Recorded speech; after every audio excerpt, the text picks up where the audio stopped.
guys, Asher coming at you today in Raid Shadow Legends. Welcome to the video, guys. I'm happy to have you here. Man, it is raining so hard right now. I have a window right next to where I record, and I can barely hear myself speak. However, I love the rain. Rain puts me in such a good mood, especially thunderstorms. I don't want to do this anymore. And such. Apropos of absolutely nothing, welcome to the video, guys. I mentioned, gosh, 4 videos ago now, when we talked about the best epic champions for Iron Twins Fortress. Skathix is a champion who, not just in Iron Twins Fortress, but really quickly becoming one of my favorite epics out there in the game. We're going to talk about why in today's video, and there's so many different ways to build this champion, which I really love. So I'm going to show you like a very basic build. Are you ignoring me? I'll kill you! With just triple perception, which basically everybody can build. And then I'm going to talk about like 3 or 4 other ways to build him. So make sure you use what's most appropriate for you, given your account, given what you're trying to use Skathix for. So Skathix is a lizard man. He looks a little bit like Aox the Rememberer, you know? He's got that lizard vibe going on, that little lizard motif. Is that a fishing hook? I guess it's a fishing hook, right? He's got fish in the freaking basket, Ash. Hello. Anyway, pretty cool champion. Obviously, Void Affinity, so you can use him on Void Affinity Iron Twins, or you can use him really against any affinity, which we're going to show you today in the video. His skills, on his A1, he attacks one enemy, has a 50% chance to win book to placing a decreased speed for 2 turns. So you're really going to want to book Skathix out, like a mandatory book champion, because of his A3, and of course, getting that extra 20% on the decreased speed. I'd also advise picking up Sniper for him to bring that up to 55%, especially if you're leaning on him in the Iron Twins Fortress. On the A2, Transfer Rush attacks all enemies, has a 100% chance of stealing 1 random buff from each enemy, which is pretty cool on a 3-turn cooldown. So if you're going into a wave of 5 champions, a wave of 4 champions, whatever you're using, however you're using them, and they all have buffs, he's got a 100% chance of stealing 1 from everybody. So you can walk away with 4 or 5 buffs, you know, given probably more realistically 1, 2, or 3, but still, that's a great ability. However, on some battles, such as the Iron Twins, we're just going to shut this ability off. We don't need it.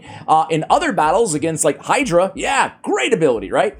On the A3, Scales of the Ages removes all debuffs from all allies, then places block debuffs and a shield for 2 turns. The shield equal to 20% of this champion's max HP. Good God, this is a very, very, very good ability, especially for an epic champion. It's like an S-tier ability for an epic champion. Granted, it is on a 4-turn cooldown. Nice and easy to book, only 2 levels on it, both reducing the cooldown. But we're getting block buffs for 2 turns. We're getting the shield as well, and the full cleanse. I mean, this dude is super underrated, especially now with the Iron Twins. Plays a block damage buff on this champion for 1 turn whenever his HP drops below 30%. So Last Grasp is like kind of like icing on the proverbial cake, is it not?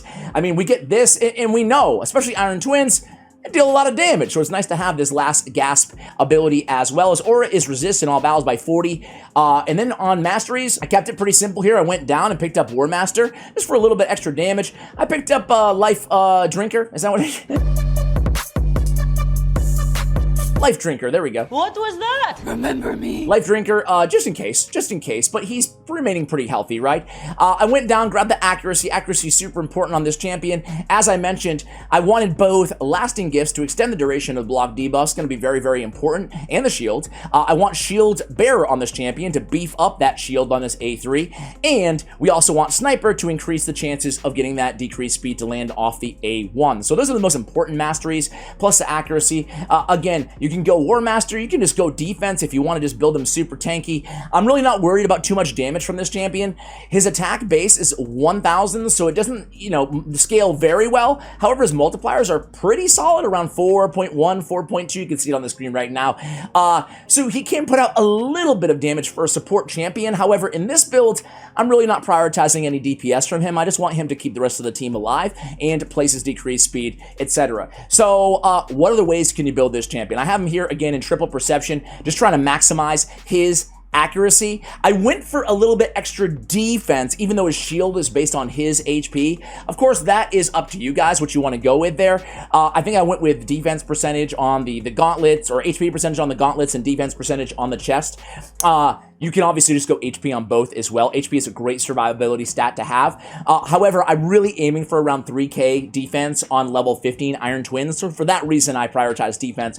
But really, in terms of stat priorities, it's HP, it's speed, in its accuracy, okay? And then defense, or you know, 1A, 1B, right? So those are the priorities. You can build this champion, especially for Iron Twins, in Reflex, shut off that A2, and you're going to be getting the cooldown off of the A3, essentially, more often than not, based on RNG, obviously, but you'll get this down to a 3-turn cooldown, and then it becomes just an unbelievably OP ability. Also, you can just run them in flat-out Relentless, you know, just take extra turns. As I mentioned, I'm shutting this ability off anyway, but Relentless is going to be fantastic for this champion, or you can build them as kind of a nuker with crit rate or crit damage on the gauntlets, just to get a little bit extra damage out of this champion. Of course, high accuracy is going to be mandatory, basically, no matter what build that you choose. We have HP, as I said, on the gauntlets, defense percentage on the chest, speed on the boots. Want to make this guy fast, as we do with all of our cleansers on our account, right?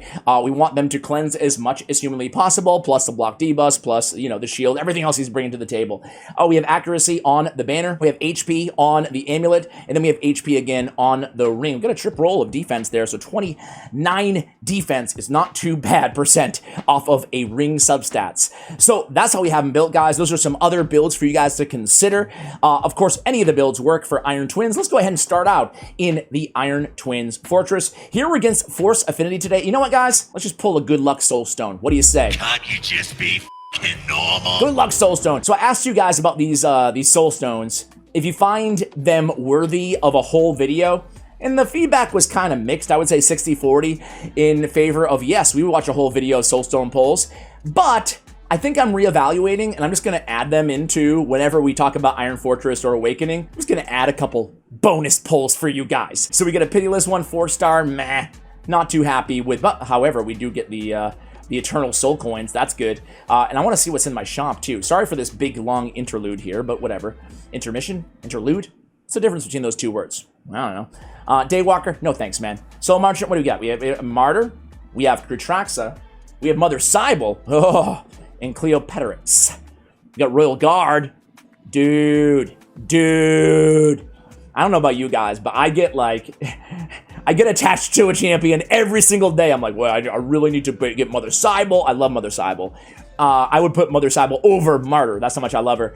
And I want Royal Guard too, but we'll deal with that later. That's another task for another video for another day. Or not for another day because it'll go away, but you guys get what I'm saying. All right, back to the dungeons. Iron Twins Fortress. We're actually running him in the league because we don't have any other auras on the team. There we go. Geo, of course, a beast. I'll tell you what, guys, I might do an updated guide on Woad Painted because she is insane. Best healer in the game, including legendaries. I don't know, man. I can't find anybody who can out-heal good old Woad Painted. Skathix, of course, Godseeker Aniri, and Stagnite. So an all-epic team here on stage 15 going against Magic Affinity. You will note that I go positive affinity, or strong affinity, I should say, with Woad Painted and Stagnite as much as I can. We do have a couple Voids and a Force also on this team. This is going to be an easy team to take down the Iron Twins. We have Stagnite, and we have Skathix. I have a really big head. With a decreased speed. So between the two of them, we got to resist there again, man. Jeez, Geo. I mentioned this before in the last time that we talked about this. But Geo has like 490 accuracy, dude. He's still getting resisted. He actually has over 500 when you include the Masteries. He still gets resisted. It's crazy. Like Force against Force, too. Anyway, we have 2 decreased speed champions, which I prefer, right? We got a 3-turn decreased speed right there. Good old Stagnite getting the job done. Oh, I forgot to turn off the A2. Let me restart, which pains me because I'm wasting freaking energy, man. Wasting energy. Let me show you the team setup really quickly. Clearly, he doesn't care. I'm not going to keep you the whole entire battle, but here's what I did. Skathix, I'm going to turn off that transfer rush. We don't need it. We're not going to be stealing buffs from the Iron Twins, so we're not going to use it. We just want him to do more cleanses, and we don't want him to do more decreased speeds.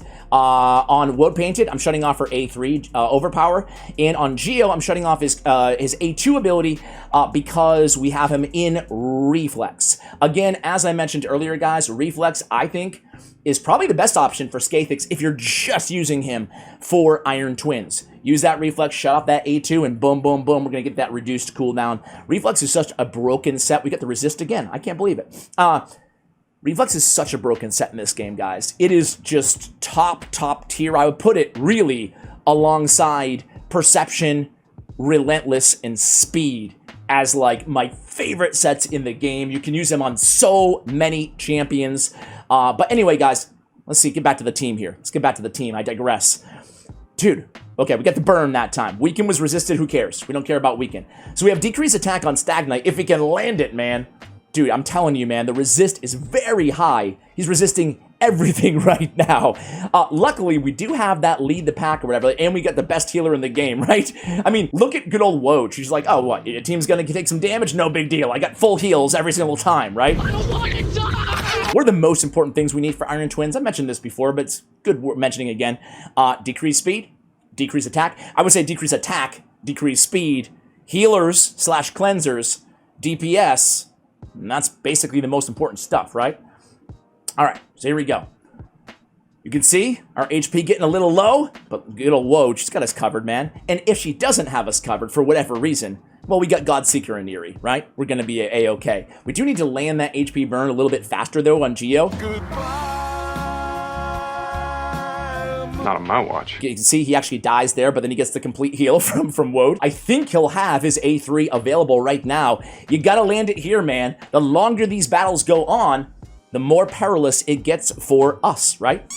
And, oh man, A1? Where's that A3, Geo? I have no idea. Yeah, when it gets around like 2 minutes, and we have the HP this high on the Iron Twins, start to get a little bit worried. Luckily, we do land the HP burn there, and we have that shield helping us out, as well as like 2 great healers in Godseeker and in Woj. So hopefully we can keep the team alive long enough to DPS down the Iron Twins. Guys, I'm going to come back to you at the end or when he's at like 10% health. So I will be right back. All right, guys, Iron Twins down. He goes down fast after 40%. I can't lie to you guys. I did wipe in between. A little bit of RNG. You guys know that his passive, whenever his HP drops below certain thresholds, he's going to be cleansing himself. So if you're getting resisted on the Geo HP burn, and or if you're just getting cleansed a lot, well, it's not going to be good for you. You might wipe. So there is RNG. It's not a 100% team. Either way, Geo comes through with 4 million. Woj painted with 1.7 million in heals. Are you kidding me? And then Skathix just getting the job done. It doesn't show up in the stat sheet necessarily, but just a fantastic champion. Godseeker and Eerie helping out as well. And of course, Stagnite for the decrease attack. So I really love this team. I love a lot of the champions on this team. I did a guide on Lord Champ for yesterday, or a few days ago, I should say. And I love him as well, right? Depending on the affinity, obviously, for Iron Twins. All right, guys, so you can really use this dude anywhere. I'm going to show you just a quick Ice Golem's Peak team. Anywhere where you're taking really a lot of damage, or a lot of debuffs, I should say, where you need that cleanse and the shield. So speaking of shields, I have him paired with Miscreated Monster, Dark Elhain for nukage, Dark Kale as well. I want to go with the whole Dark starting champion motif here, and I got Sill of the Drakes. I said motif twice in this video. That's a bit much for that word, don't you think, guys? So this team's going to take forever to get through the waves. There's no Seer on this team. There's no poison activation. So I'm going to come back to you guys when we get to the Ice Golem, but you'll see how a team with basically, I guess with the exception of Skathix and Miscreated, accessible champions, and Dark Kale eventually, right? Take you 3 years, but you'll get him eventually. Still the Drakes, you can actually run Visix instead of Dark Kale, instead of probably Miscreated Monster. If you're taking too much damage from the Ice Golem, you can sub out Dark Elhain and just go for a more, hardy, defense-based DPS option. But either way, guys, I will come back to you when we get to the Ice Golem. Be right back.